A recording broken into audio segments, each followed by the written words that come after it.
श्री संत बाळूमामा पालखीचा पालम येथे मुक्काम। पालम श्री संत बाळूमामा यांच्या पालखीचे पालम शहरात ढोल ताशांच्या गजरात आणि भक्तिमय वातावरणात भव्य स्वागत करण्यात आले। पालखीचे आगमन होताच भाविक भक्तांनी मोठ्या उत्साहाने जयघोष करत दर्शन घेतले। सध्या श्री संत बाळूमामा यांच्या पालखीचा मुक्काम शहरातील श्रीराम वेअरहाऊस नार्लावार यांच्या शेतात करण्यात आला आहे। पालखी आणि पालखीतील पवित्र मेंढ्याचे दर्शन घेण्यासाठी तालुक्यासह इतर जिल्ह्यांमधून मोठ्या प्रमाणात भाविक भक्त येथे दाखल होत आहेत। पालखी सोहळ्यादरम्यान श्री संत बाळूमामा यांच्या प्रतिमेची सकाळी आणि संध्याकाळी विधिवत पूजा अर्चना आणि आरती केली जाते। आरतीनंतर भाविक भक्तांसाठी महाप्रसादाचे आयोजन करण्यात येते, ज्याचा लाभ हजारो भक्त घेत आहेत। दरम्यान पालखी सोहळ्यातील पवित्र मेंढ्यासाठी गावकऱ्यांच्या वतीने चारा आणि पाण्याची योग्य व्यवस्था करण्यात आली आहे।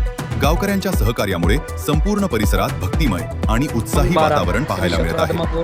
तालुका बुद्रुक, जिल्हा कोल्हापूर या ठिकाणी मामाचा जन्म 3 ऑक्टोबर 1892चा मामाचा जन्म, 4 सप्टेंबर 1966ची मामाच्या संजीवनी समाधी, 4 सप्टेंबर 1966 पासून हे मामाच्या मुक्यापर्यंतचे सोहळे पूर्ण महाराष्ट्र, कर्नाटक, आंध्र, MP ज्या ज्या दिशेनं मामाच्या मेंढ्याला चारा पाणी किंवा मामाची जशी दिशा ठरेल त्या त्या दिशेने मामा पुढं जातो।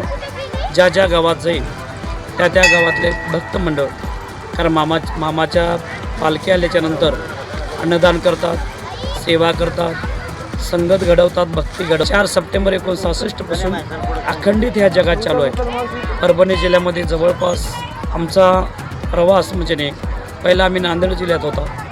नांदेड जिल्ह्यातून माठपासून 7:30 पासून मामाचं जीवनचरित्र 9पर्यंत सांगितलं जातं। 9च्या नंतर मामाचं जीवनचरित्र झालं की मामाची आरती केल्या जाते असते।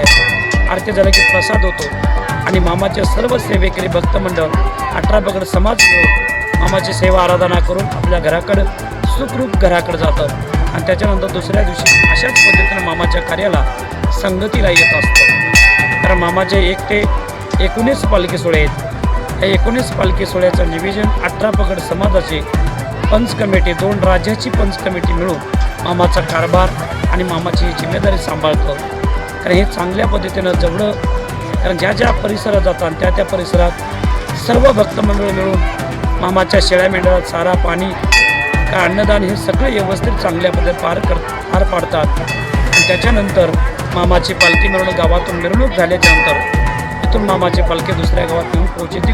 गोड अशा स्वरूपात, आनंदी स्वरूपातून औचिती करतात आणि मामाचं कार्याची संगत करतात। तर ह्या संगतीचा आनंद प्रत्येकजण घेतात आणि त्याच्या माध्यमातून मामाचं कार्य घडवण्याचा प्रयत्न करतात। जय बाळूमामा।